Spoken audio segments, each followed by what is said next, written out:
What's going on? We're back for another amazing episode of Innovator Hour, man. I got two very special guests in the building, man. They go by the Moonlight.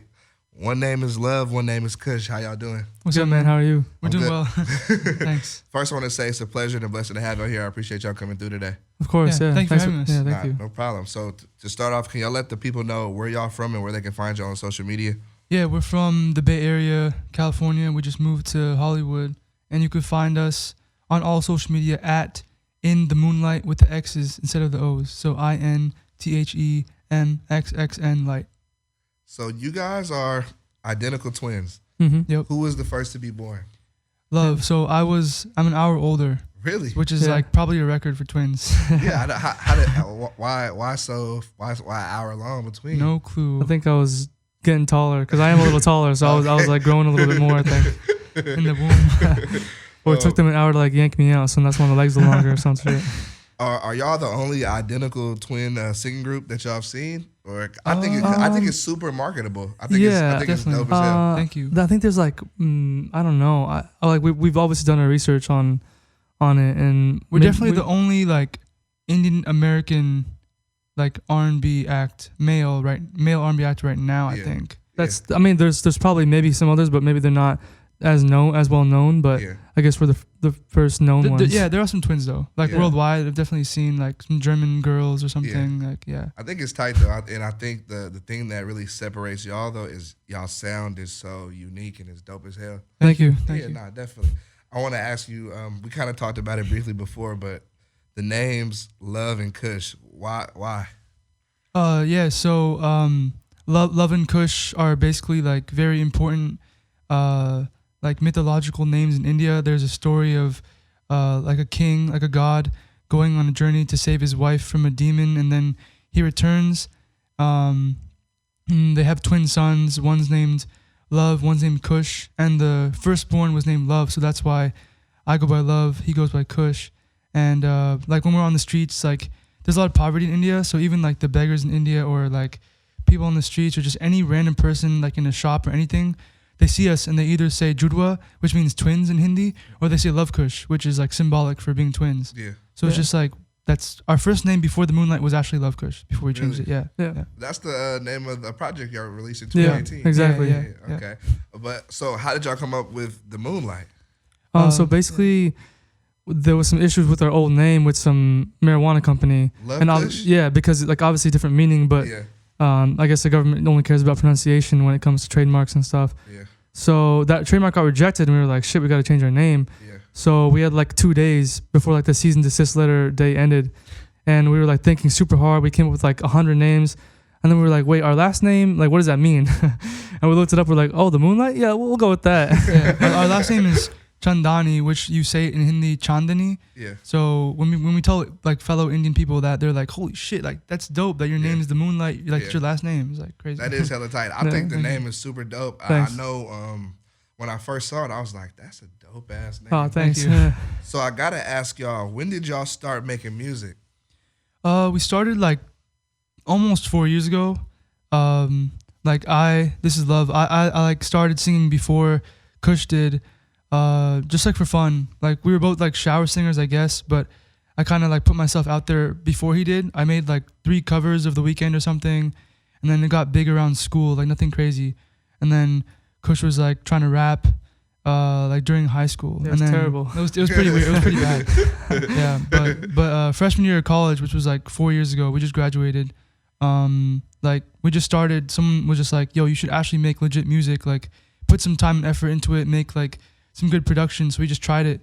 Released our first song, No Problems, on December 30th, 2015. So that was like when we first started. Yeah, that's hella tight. Do y'all remember the first song that y'all made? Yeah, like very first song we made was it was a like together. It was a remix cover of My Love, Major Jordan featuring Drake. Oh yeah. Yeah. What was it that made y'all want to start making music to, that influenced? Like at first it was just our upbringing. Our mom was really into Bollywood music, obviously, because we're of our Indian background, but also she's a huge fan of Sade. Okay. So she would play Sade like hours per day and like force us to listen to it. Like we'd be like reading comments together or watching something or like a TV show and she'd be like, nah, turn the shit off. Like listen to Sade. We're like, okay, who's that? Yeah. But like it's pretty rare that you see like an Indian mom listening to Sade. Yeah. Like it was pretty dope. Like she put us on like some ABBA, like George Michael's and stuff, like some old stuff. And then obviously we grew up listening to Bollywood, watched like all the Bollywood movies like ever.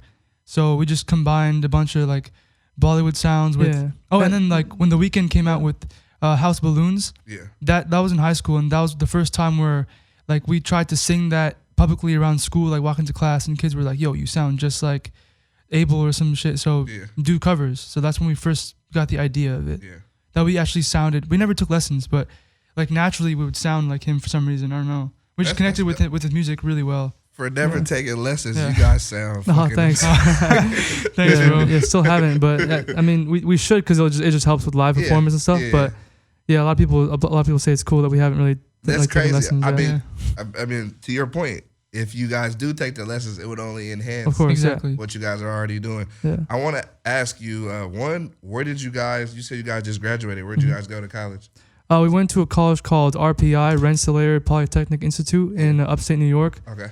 We went there to study engineering and play basketball because we got recruited there for basketball. It's a Division III school. Y'all both play basketball? Yeah. And y'all engineers? Yeah. And y'all sing? Yeah. That's fucking crazy. That's hella tight. I mean, it's thanks to our parents. They brought us up in a way like you gotta be all-rounded, and our community is really only focused on academics, but we want you guys to be different. So they made us different. Do you guys want to be engineers or? We never wanted to ever. No. They kind of like, it wasn't like forced, but obviously in the Indian community, it's just like, what kind of doctor you're gonna be, what kind of engineer. Not like, are you gonna be one? It's like, what kind of engineer. So it's like already like instilled in the culture that you're supposed to be one of those three options. So I mean, we did it like to. I mean, we liked math. Honestly, we liked I hated history. We both hated history. All other subjects, math and science, were our favorite. So. Naturally, engineering was like the major to choose. But you know, like now, never. We want to never go back to that. We're down to like do real estate and other business like opportunities, but not engineering. No. And how would you say? I know you said that people expect you to be doctors and lawyers, but how is the reaction in the Indian American culture to you guys being singers? At first, it wasn't really accepted at all. Just like our hometown, they were telling our parents like, you guys shouldn't let your kids do music because they need to focus on school. They're at such a good engineering school. Don't let them, take their life in that direction. And our parents would limit us. Like thankful for them for giving us the freedom in the first place. But they would say, okay, record like 10 hours per like month, and then we'll be like have to tell them what days we're recording to also ensure that we're also focusing on homework and stuff. So that was like the main like obstacle there. And like our grandparents, we would visit India like twice a year, and they would like sit us down and give us talks and be like, okay, so how's like the music going? Like, are you spending too much time on it? Make sure you spend most of your time on engineering and like keeping fit and all that. So I mean, it was like all good advice and stuff. We appreciate it, but I'm glad that we like went beyond and just like used class time to research music and used homework time to like kind of record. We still passed with like 3.2 GPAs and got into a master's program. So which is great. Thank you. Which is great. So I mean, I'm glad y'all chose music, and I think as time moves on, the world will be really happy that you guys chose to do music. Hopefully, I want to. So just to give y'all a backstory about how I found out about y'all, I was listening to Rolling Papers 2. And I stumbled upon the song Mr. Williams. And I was sitting there listening. I said, this song is literally fucking amazing. And I don't know who these guys are, but I'm going to do some research and figure it out. At first, originally, I thought it was just one person. Then I was like, wait, they're twins? Not only twins, but they're identical twins. And I'm like, this song is amazing. What was it like working with Wiz on the first project? I know you guys just worked with him on this new project, but on this first project, how was that for y'all? Yes, there was like a huge difference actually between both projects that we worked with Wiz on.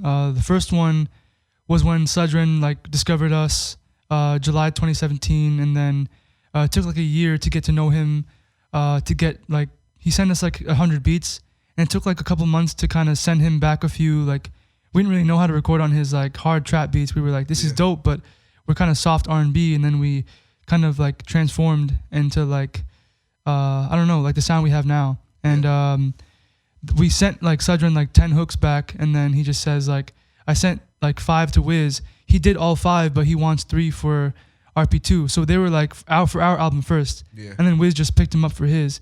And the second time, we were at Nightingale in LA, and then like at the Taylor Gang like booth, and then Wiz just walks up to us and says, "Come to my house tomorrow. I'm recording a new project. I want you guys on like some songs." We're like, "All right." Yeah. And then like, how do you tell Wiz though? No, we walk in. He pulls up g.o.a.tflow. So his part was already done. Yeah. And he was like, "I want you guys on this one." And then we were like, "This shit's hard as hell." Like, damn. And then we just did a brand new one that we did first. We recorded the hook first at his place, and then he wrote the verse in front of us, and then did it. So it was like pretty crazy. That was tight. Are you guys signed to Taylor Gang now? No. Okay. Just management. If you know who Will Dzonback is. Yeah, so he's our manager right now. Okay. But no, as a group, we decided to just stay open for now. Okay. Yeah. I want to ask y'all, what is y'all process like for selecting beats and working on lyrics for your songs? I think it depends on the day. Like if we're feeling like a slow song, a sad song, then we'll pick something that's slow. Kind of like if it's like Mr. Williams type beat. Yeah. But if we're in like a really happy mood, we're gonna pick like a banger type song, and somewhat like if you know our song Signs, kind of like that. And we have like a bunch that are in the vault that are waiting to come out, but those are bangers. But choosing beats wise, like it's usually Sledren, who sends us. He sent us like over like 200 probably. So we have like a whole bank from him. So we just kind of like choose from all the ones he's been sending us for the past like year and a half, 2 years. Yeah. And we do get like a bunch of beats from like random producers online and stuff, and we listen to everything. But like we haven't released anything like that in the past like 2 years. But we do have recordings of like stuff on other people's beats for sure. Yeah. How did y'all get connected with Sledger? He just happened. He just randomly found us. Randomly like we had like since December 30th, 2015, our first song. We had 10 songs past that point. And that was like 2 years later. So that was July 2017 when we were actually studying for a math test, like Calc 2 or something in college, like sophomore year, junior year. And then like we just get a DM from Sledren. We're like, who the hell is like Sledren? We had no idea about Taylor Gang. Great. No, we knew what Taylor Gang was, but we didn't know who Sledren was. We were like, looked him up. It's like, yo, this guy's a legend. He's like the sound behind Wiz's like past 15 years or something. So we looked him up and hit him back. We're like, yo, we don't have money for your beats. And then he was like, I'm not trying to sell you anything. Like, I'm a huge fan. You guys are the future of R&B. And like 5 seconds later, we saw an email from him with like 10 beats. We were like, what the hell? And then like the next day he tweets, "The Moonlight's the future of R&B." And we were like, I guess he's not lying. Or like, I guess he's not lying about his intention of like working with us, because it was genuine. And he tweeted it from the Taylor Gang account. So we were like what's going on here? Yeah, that's why it took so long to like become like more friendly and have a good relationship with him, because like we were all kind of skeptical. He was probably skeptical of us, of like if we're committed artists. We're probably like, is he for real or not, you know? But I'm glad now that we're at a good point with him and everyone. That's hella tight. Nah, I think that's funny, and I think it's dope that he just naturally liked the music and he wanted to work with y'all and build. And I think that's dope. I think that's what music is about, you know? Let's talk about the new music that y'all got out right now. Y'all just released a song called Good Things. What was the mindset when y'all were creating this song? That was like probably the 3rd song we ever recorded. Really? After receiving a beat from Sledren and his team. He has like a producer label called Glitch Realm. Okay. So he has like 5 producers, like Batman on the beats, Chris Dreamer, R&B Justice, Jacoby. Those guys are all super dope. So that one was DZY and Batman. They're all also Glitch Realm.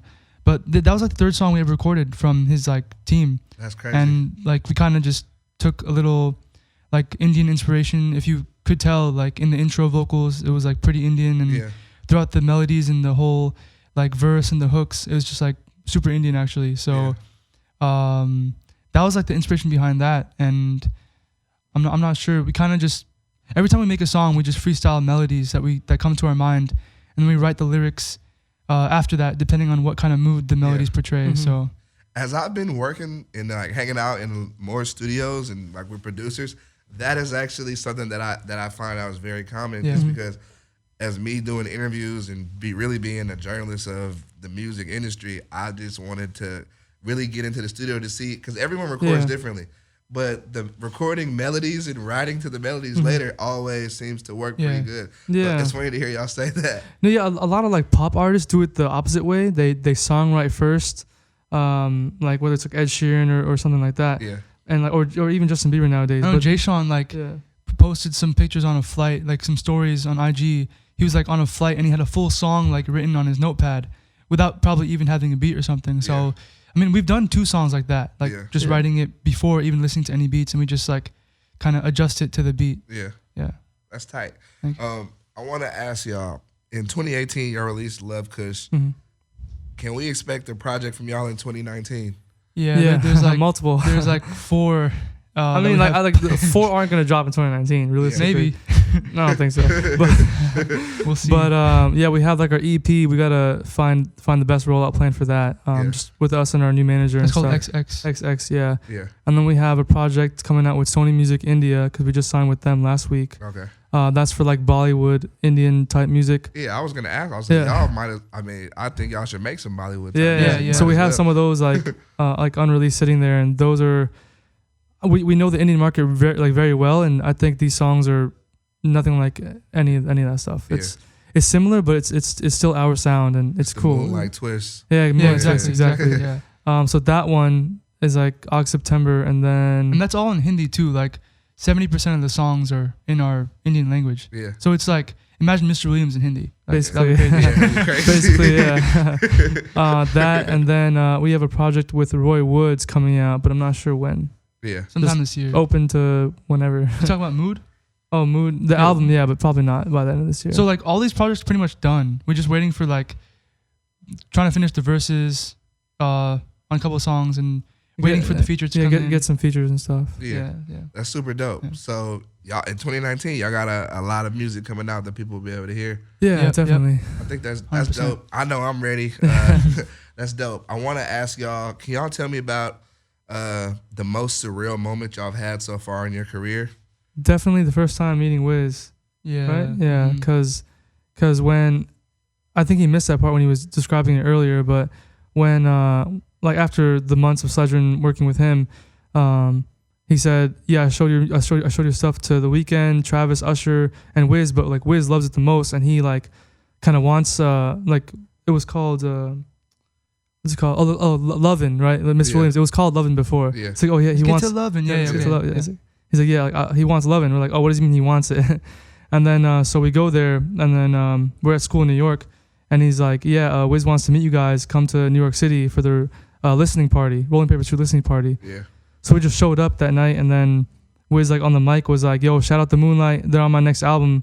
And then everyone in like the release party was like, or the listening party, they were like, who are these random twins here? And he plays like 3 songs of ours in a row. Yeah. And we didn't even know like those songs were even done by him. Yeah. Like we just had a hint of one of them.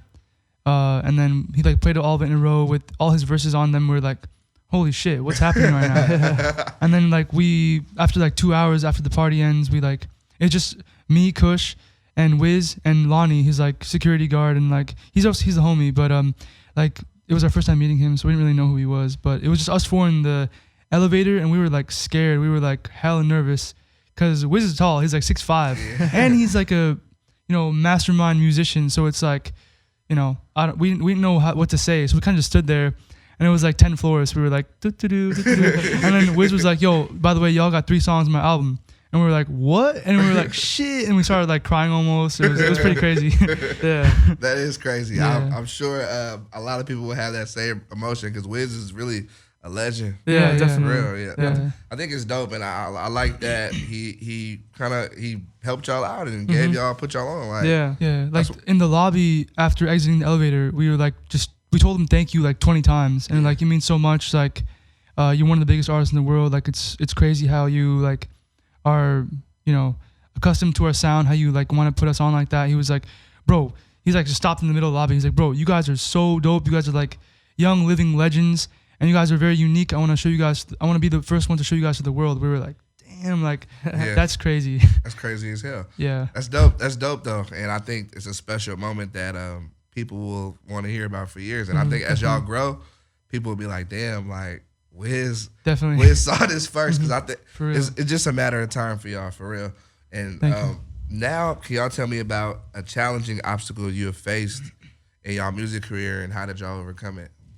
I mean, I think now is like the most challenging part, because we have like a bunch of collabs like in the pipeline that are already done and that like could potentially happen. But it's like a challenge with every artist, like how to get those songs out, you know, like how to make sure those songs release. Right. And also like with the like whole family situation, like the goal was for us to do engineering and like go into business right away. And so like our parents were still very supportive. Like they let us move to LA. Like we're living in a really nice place. But at the same time, they're like, keep a good balance, like study your real estate for like 3 hours a day. Make sure you have like your business mind on lock, you know, like never lose that, because every artist needs a side career. So it's like how to make money now is like the real, cause we're now like, we're getting to adult age. We're 23. So it's like every year it's just like, you reach closer to 30, and by 30 we're trying to be like, you know, 100 million or some shit. So that's the tough part. Just making a bunch of money is the hardest part. That's dope. I understand completely. I'm 25 now and I'm still figuring it out, but 30 for sure. You like 30, you gotta have everything figured out. Yeah, because Wiz is 31 and he's like, you know, already made it by far. So we're trying to be at that level. I want to ask y'all, what is the perfect day for y'all? Y'all probably have different perfect days, or they could be the same, but probably this exact same. Probably the same. I guess just wake up on time. Wake up to the alarm, because if we miss that kind of ruins the day, honestly. Yeah. So wake up on time, do like our 3 hours of real estate, or like breakfast, 3 hours of real estate. Go to like our meetings, have phone calls, FaceTimes with producers or whatever. Record a fire song or two. Yeah, record up until like, you know, dinner time. Then hang out with someone, have another studio session. Just if we meet someone like very influential, if we go to like a networking event and people like come up to us, whether they know us or they don't, or we go up to someone and they turn out to be someone like really important or something, then we make a good connection that day. Like, I don't know, just like every day is different, but as long as we feel like we've done something productive and like world changing or something, or a next step to like change the world in a better way, then we're that's a good day. Off top. That's dope. I want to ask you, can people expect any new videos coming out from y'all? Any shows? What can the people expect? Yeah, so we have like a crazy fire video for a song that we're not going to say the name for right now, but it's like we showed it to like some labels and they were like, damn, that's a definition of like the Indian OVO or something. We're like, oh shit, okay.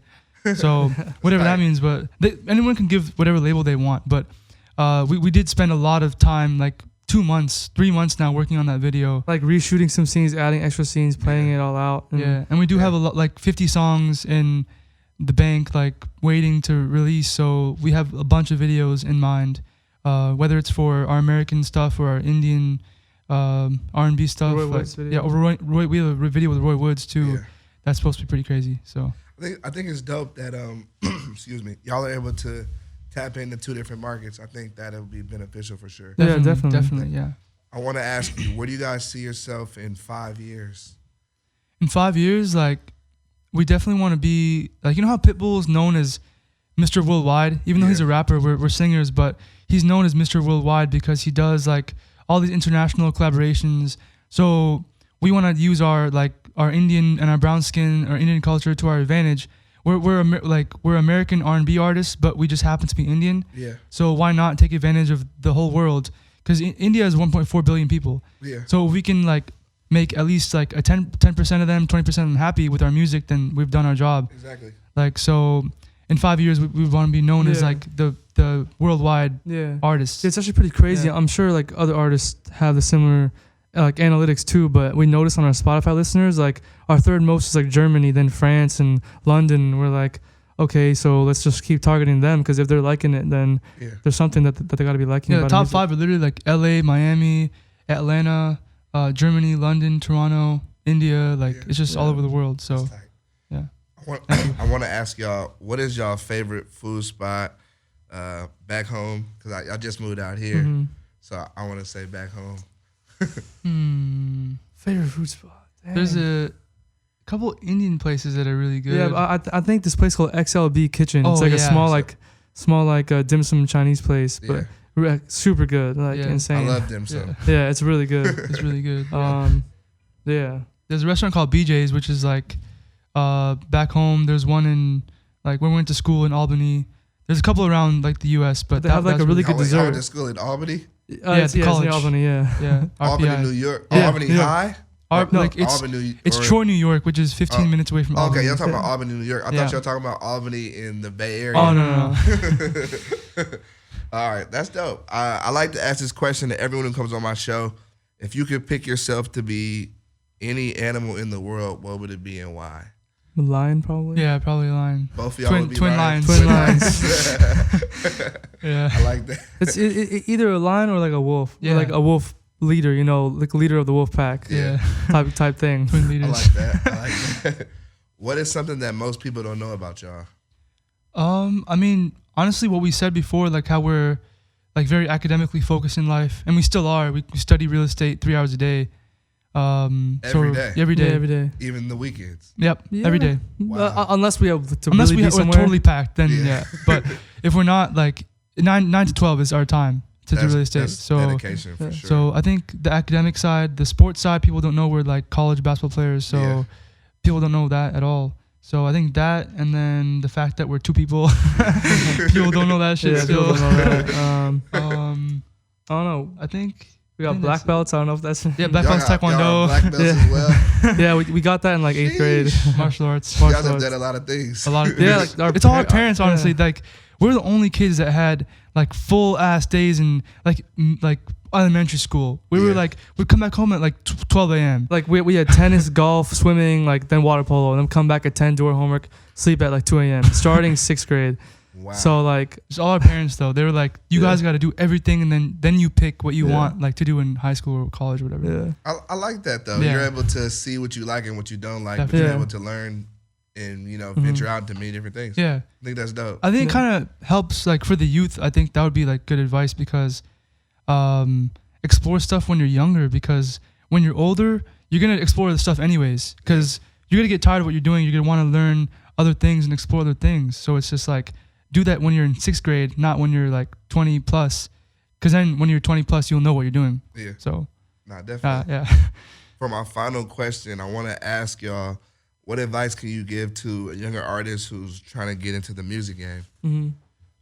I think if you're, I mean, okay, like it depends. This answer depends on whatever cultural background you have, but like I think we said a little bit of this before. Like keep a good balance of everything in life. Don't like go too hard on one thing. This is kind of generic, but don't go too hard on one thing. Don't focus too much on one thing when you're younger, because then, as I said, like you won't be able to have the freedom to explore later, because then things restrict you when you get older. But I think as a musician, a young musician, don't be afraid to like push the boundaries with your songs. And if you're like a minority, then don't be afraid to like say fuck you to like the relatives and like to the like your parents' friends and shit. Because every single day we had like Indian aunties and uncles like calling our parents saying like, what are you doing, Krishma, Deepak? Like take them out. Like you're ruining their lives. Take them out of basketball. Take them out of this. Take them out of that. And luckily our family was like kind of going against the whole community, and we got a lot of hate like until now, like until Wiz. Like, It was even in college, not even from like the brown community. Yeah. So Yeah. I feel like a lot of college artists get this like when you start making music in college, people just think, oh, like you're a SoundCloud rapper or whatever. wannabe. Like there was so many of those that we knew of, and we're like, no, like they're just starting. We just started, and give them like 3 years, and if they keep working, they'll be good. So Yeah. Yeah, and don't listen to like the hate. Like we had, Yeah. like it sounds fucked up, but we had bros in our own fraternity that were like, "Yo, I want to buy your shirt, burn put it outside the house on a flagpole and burn it We were like, because you guys are "Damn, so that's-" bad." like, and this is we're when like, this "Shit." is when we released No Problems, and No Problems is fire. So I don't know what they were talking about. That's crazy. I think he was like into EDM or some shit, but I mean, nothing wrong with that. But I think it just wasn't his style. But he like told us that in front of like 20 people, Yeah, like we were girls sitting too. there We were like- like hella embarrassed. But I was like, you know what? No, we're fire as hell. You can like shut the fuck up, and we'll be Yeah. big in like 2 years. You'll see. So then And then he came back. Yeah, he came back. He cried He actually. He's legit like, cried in front of us. We're like, what the? He And he's like a grown apologized. man. he was like 4 years older than us in a That's fraternity. crazy. He apologized like, yo, I'm really Yeah. sorry like how I treated you guys. You guys are killing it, and like I just hope you guys like accept my apology. And we were just like, I guess. yeah, sure. Of course you would have apologized now. yeah. But That's yeah, like crazy. don't listen to the hate and don't be afraid to push boundaries and just stay true to your sound, whatever it is, and it'll pick up. Someone will find it. Yeah, that's Yeah. dope, man. And once again, I really appreciate y'all coming through here today. Thanks Thanks for you. having It's us. special because it's funny to me because I really was listening to y'all like literally 2018 a Oh. while ago. So for me, it's a blessing that a year later I'm able to bring y'all through here. Definitely. Yeah, For real. thanks. And I wish y'all nothing but the best moving forward. And Thank you so I know Thanks so much. y'all much. be big for real. Thanks, Thank you. bro. No problem. Innovator Moonlight, we out of here. Yep. Out of here. Yep.